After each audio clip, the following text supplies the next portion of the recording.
Y si te dijera que un contable, esa persona que imaginamos rodeada de facturas y hojas de cálculo, en realidad es un artista. Es una idea curiosa. La fuente que vamos a analizar hoy propone justo eso, que los estados financieros no son documentos fríos, sino una obra de arte. Una pintura, dicen, del alma económica de una empresa. Es una idea potente, ¿verdad? Pero como todo arte, tiene sus reglas. Y una de las más importantes es observar bien el modelo. El autor de nuestros textos lo llama el pecado silencioso de la contabilidad. ¿A qué se refiere con eso? A que hay muchísimos profesionales que dominan la técnica, los pinceles y los colores, por seguir con la metáfora, pero que jamás se han parado a mirar de verdad lo que están intentando pintar. No entienden el negocio. Y ahí es donde queremos meternos a fondo hoy. La idea es darle una vuelta a por qué esa comprensión del negocio lo es todo. Vamos a ver, con los ejemplos que nos han compartido, cómo ese conocimiento transforma a un contable De alguien que apunta números. a alguien que define la estrategia. Y los casos son fascinantes. Una obra de construcción, una empresa pesquera, incluso cómo se financia un tren frente a una autopista. Exacto. El viaje va de los papeles a la realidad. De ser un mero técnico a, como decías, un verdadero estratega. Pues vamos a empezar por el principio, por esa primera vez que te das cuenta de que los papeles no lo son todo. La fuente arranca con una anécdota personal del autor que es brutal. A ver.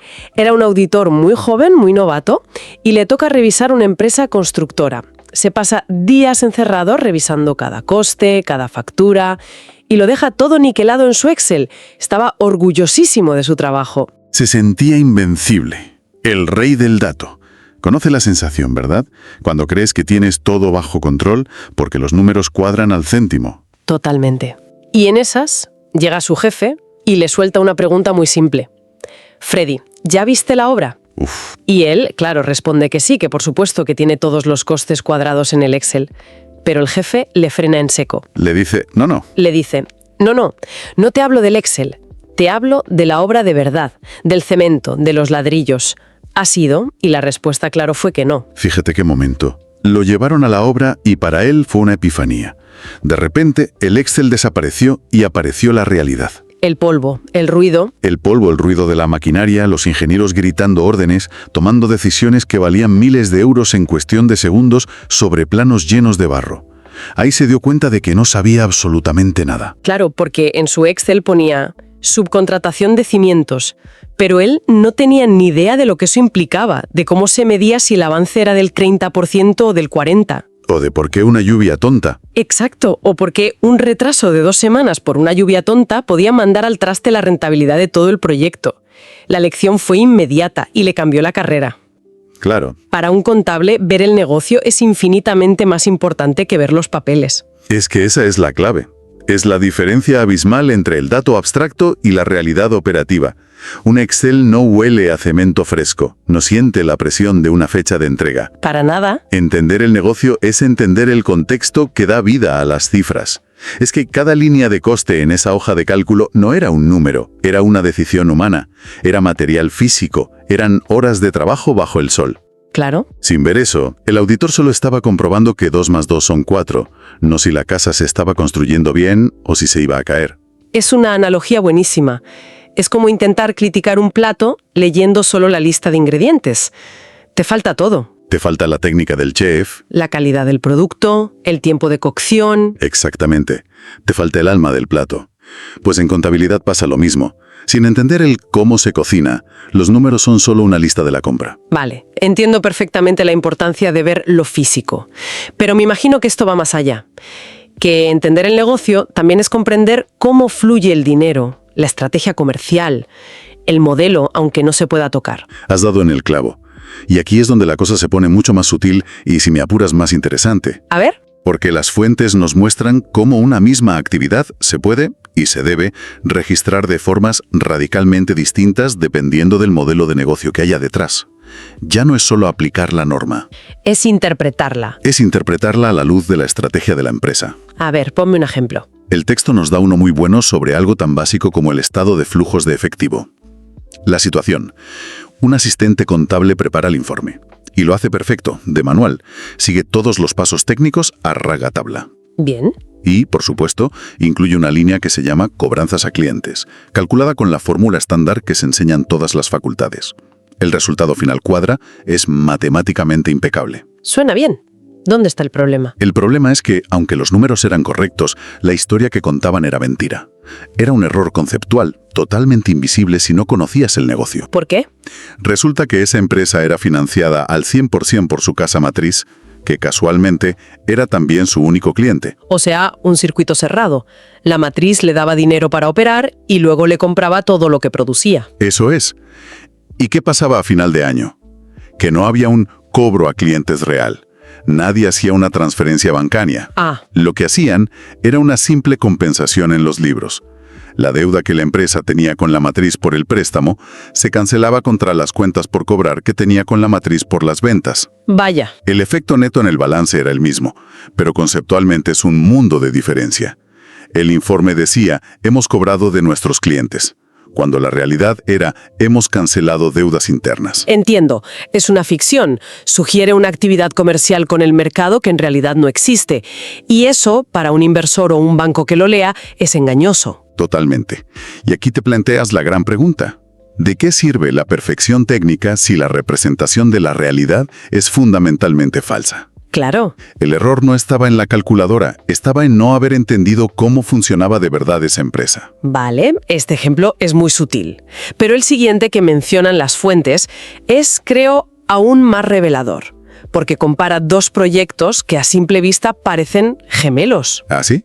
Construir un tren eléctrico y construir una autopista. Son dos ejemplos fantásticos porque demuestran cómo el modelo de negocio lo cambia absolutamente todo. En ambos casos, una empresa privada financia y construye una gran infraestructura para el Estado. Pero la forma en que van a recuperar su dinero es completamente distinta. Completamente. En el caso del tren, el acuerdo es el siguiente. La empresa lo construye y lo opera durante, digamos, 25 años. A cambio, el gobierno se compromete a pagarle una cantidad fija y periódica durante esos 25 años. Ajá. Simplemente por tener el tren disponible y funcionando. No importa si en el tren se suben 10 personas o 10.000. Vale, un ingreso garantizado. ¿Y la autopista? La autopista es otro mundo. La empresa la construye y lo opera durante 20 años. Pero aquí al gobierno no le garantiza ni un euro. Sus ingresos vendrán exclusivamente de los peajes que paguen los conductores que decidan usarla. O sea que si nadie la usa... Si nadie la usa, la empresa no ingresa nada. Un momento, que aquí me pierdo. Para mí, como profana, en ambos casos la empresa ha construido algo físico enorme de hormigón y acero. Pero, ¿me estás diciendo que contablemente no se tratan igual? No solo no se tratan igual, es que son como el día y la noche. Y la razón es una sola palabra. Riesgo. ¿Riesgo? Todo se reduce a quién asume el riesgo de la demanda. A ver, desarrolla eso. En el caso del tren, el riesgo lo asume el gobierno. A la empresa le da igual la gente que lo use porque tiene un contrato que le garantiza un cobro. Por lo tanto, desde el día 1, la empresa no tiene un tren, contablemente hablando. Ah, no. ¿Qué tiene entonces? Lo que tiene es una cuenta por cobrar a largo plazo contra el gobierno. Un derecho de cobro firme y predecible. El activo no es el tren físico, que legalmente siempre es del Estado. Es la promesa de pago del gobierno. Entiendo. Es casi como si le hubieran vendido el tren al gobierno a plazos. Exacto. En cambio, con la autopista, el riesgo lo asume la empresa al 100%. El gobierno no le promete nada. Si los conductores prefieren ir por la carretera vieja, la empresa se come la inversión con patatas. Vale. Por eso, contablemente, la empresa no tiene una cuenta por cobrar. ¿A quién le va a cobrar si no hay un pagador garantizado? Lo que tiene es un activo intangible. Espera, ¿cómo que intangible? Si la autopista es lo más tangible que hay. Suena contraintuitivo, lo sé, pero es que el activo no es el asfalto. El activo es el derecho a explotar esa autopista y cobrar peajes durante 20 años. Una licencia. Es una licencia, un permiso. Algo que no se puede tocar. Es el derecho a generar ingresos futuros, pero sin ninguna garantía. Por eso es un intangible. Fíjate, la misma actividad, construir una vía de transporte, acaba en dos sitios completamente distintos del balance solo por cómo se pacta el cobro. El modelo de negocio manda. Es alucinante. Esto cambia completamente la perspectiva. Entonces, entender estas diferencias no es solo para que el balance esté bonito. Me imagino que tiene consecuencias muy prácticas. Cambia todo. Si soy la contable, ¿qué cambia en mi día a día más allá de elegir una cuenta u otra? Cambia todo. Pasarás de ser una cronista que registra lo que ya ha pasado a ser una vigía que se anticipa lo que va a pasar. Pasas a ser una detectora de riesgos y oportunidades. A ver, El ejemplo de la industria pesquera que se menciona en las fuentes es perfecto para ilustrar esto. adelante. Imagina una empresa con una flota de barcos pesqueros. Hay un periodo al año, la veda, en el que está prohibido pescar para proteger la reproducción de las especies. Durante esos 2 o 3 meses, la flota está amarrada en el puerto. 0 ingresos por pesca. Pero los costes no paran, claro. Hay que seguir pagando los salarios de la tripulación, el mantenimiento de los barcos, los seguros, el alquiler del muelle. Exacto. Una sangría de dinero sin que entre nada. Ahora, ponte en la piel del contable. Un contable puramente técnico, que solo ve los números, diría: vale, en este trimestre hemos tenido todos estos costes y 0 ingresos. Pues nada, lo apuntó todo como un gasto y este trimestre tenemos una pérdida enorme. Suena lógico, ¿no? Es lo que ha pasado. Es lógico si solo miras la foto de ese trimestre. Pero es un error garrafal si entiendes la lógica del negocio pesquero. ¿Por qué? Turo, que será el pescado. Oye, pero eso que dices de no registrarlo como gasto, suena un poco a, no sé, a cocinar los libros, a esconder gastos para que el trimestre no parezca tan malo. Esa es la reacción natural. Y es una pregunta excelente porque nos lleva al corazón del asunto. No se trata de esconder nada. Al contrario, se trata de representar la realidad económica de una forma mucho más fiel. A ver, Si lo mandas todo a gasto en el periodo de veda, muestras una pérdida artificialmente grande. Y luego en el periodo de pesca, muestras un beneficio artificialmente alto, porque no estás considerando todos los costes que tuviste que incurrir para poder generar esas ventas. vale, lo pillo. Estarías distorsionando la rentabilidad de la actividad principal. Justo. La solución correcta, la que dicta el conocimiento del negocio, es capitalizar esos costes. Es decir, los acumulas en una cuenta de activo durante la veda. ¿Y luego? Y cuando empieza la temporada de pesca y los barcos vuelven cargados, esos costes que tenías guardados se asignan al coste del inventario de pescado. Así, cuando vendes el pescado, enfrentas el ingreso de la venta con todos los costes necesarios para haberlo pescado, incluidos los de la preparación en la veda. La foto de la rentabilidad es real. Es real, no está falseada por la estacionalidad. Y para tomar esa decisión no basta con saberse la norma contable de memoria. Tienes que haber entendido el ciclo completo del negocio. Tienes que haber hablado con el jefe de la flota. Tienes que saber lo que es una veda. Si no, es imposible. Esto me lleva a otro punto que tocan las fuentes, la contable como detectora de riesgos. Mencionan el caso de la construcción con un contrato a suma alzada, donde el precio de la obra se fija por adelantado. Sí, este es un campo de minas. En un contrato a suma alzada, el constructor te dice: hacer este edificio te va a costar 10 millones de euros, ni uno más ni uno menos. El riesgo de que los costes se disparen es todo suyo. Y la fuente habla de incentivos perversos. ¿Suena mal? Y lo es.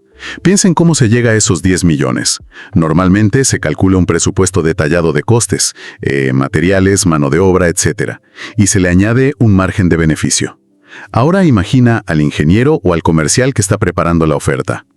Su comisión o su bonus depende de que le den el contrato. Claro. ¿Cuál es la tentación? Bajar el precio para ser más competitiva.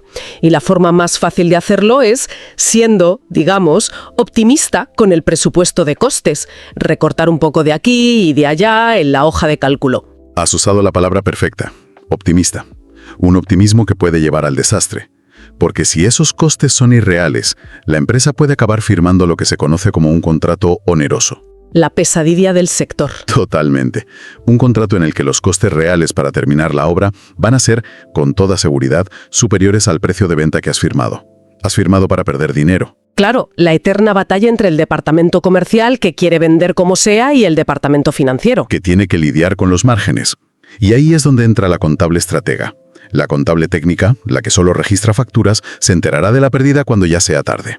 Cuando ya no haya remedio. Cuando los números rojos sean evidentes. Pero la contable que entiende el negocio, que sabe cómo funcionan las licitaciones y los esquemas de comisiones, puede oler el humo mucho antes de que se declare el incendio. ¿Cómo? Puede sentarse con el equipo de licitación y hacer las preguntas incómodas. ¿De verdad este presupuesto es realista? ¿Hemos tenido en cuenta el riesgo de que suba el precio del acero? ¿Este proveedor de hormigón es fiable o es barato porque la calidad es dudosa? Uf. Pasa de ser una simple registradora de hechos consumados a ser una guardiana activa de la rentabilidad futura de la empresa. Es la diferencia entre contar los muertos después de la batalla y ayudar a ganarla. Todo esto nos lleva de vuelta a la idea con la que empezamos, esa metáfora tan potente del contable como un artista. Parece que todo lo que hemos hablado encaja perfectamente en esa imagen. Es que es la metáfora perfecta. El autor lo describe de una forma casi poética. El lienzo son las páginas en blanco de los estados financieros. El modelo que hay que pintar es la realidad de la empresa. Su fábrica, su gente. Su fábrica, su gente, su logística, sus deudas, sus riesgos, su corazón latiendo. Y los pinceles y los colores, dice, son las normas contables. Las famosas NIIF. No son reglas para limitar la creatividad, sino las herramientas que te permiten representar esa realidad con la máxima fidelidad posible. Son la técnica que el artista necesita dominar para que su visión se plasme en el lienzo. Y el resultado, la obra final, no es un simple formulario que se envía a Siena, es un retrato del alma económica de la empresa. Y como en cualquier retrato, su calidad depende de la agudeza con la que el artista ha observado a su modelo. Exacto. Si el contable no ha salido de su despacho, si no ha pisado la obra, si no ha entendido por qué los barcos paran en la veda, su pintura será técnicamente correcta quizá, pero plana, sin vida, fundamentalmente falsa. En cambio, cuando el artista ha mirado bien, ha entendido el negocio y ha usado sus herramientas con maestría, ocurre lo que la fuente llama la magia. Es una palabra genial para describirlo. La magia es ese momento en que la empresa se mira en el espejo de sus estados financieros y se ve a sí misma con una claridad que nunca antes había tenido. Entiende dónde gana dinero y dónde lo pierde. De repente ve sus fortalezas y sus debilidades, y con esa imagen clara puede tomar mejores decisiones, corregir errores y crecer. Y todo porque un artista, el contable, tuvo la disciplina de ir más allá de los números para mirar, interpretar y pintar la verdad. La conclusión de todo el material es, por tanto, demoledora. Un contador sin conocimiento del negocio es un técnico. Un contador que domina el negocio es un estratega. No hay más. La invitación final es esa, a levantar la vista del Excel y mirar la fábrica, la obra, la tienda. El negocio real. Porque las respuestas más importantes casi nunca están en los números, sino en la realidad que los genera. Y esto, para quien nos escucha, nos deja con una reflexión final que creo que es importante. Si aceptamos esta idea tan bonita de que los estados financieros son una obra de arte que representa la realidad de un negocio, ¿qué pasa cuando esa realidad cambia a una velocidad de vértigo? ¿Puede el arte de la contabilidad, con sus normas y procesos que a veces tardan años en actualizarse, seguirle el ritmo a la innovación, a los nuevos modelos de negocio digitales, a las criptomonedas, a las crisis globales inesperadas? ¿O corremos el riesgo de estar siempre pintando con una técnica exquisita una foto del mundo de ayer?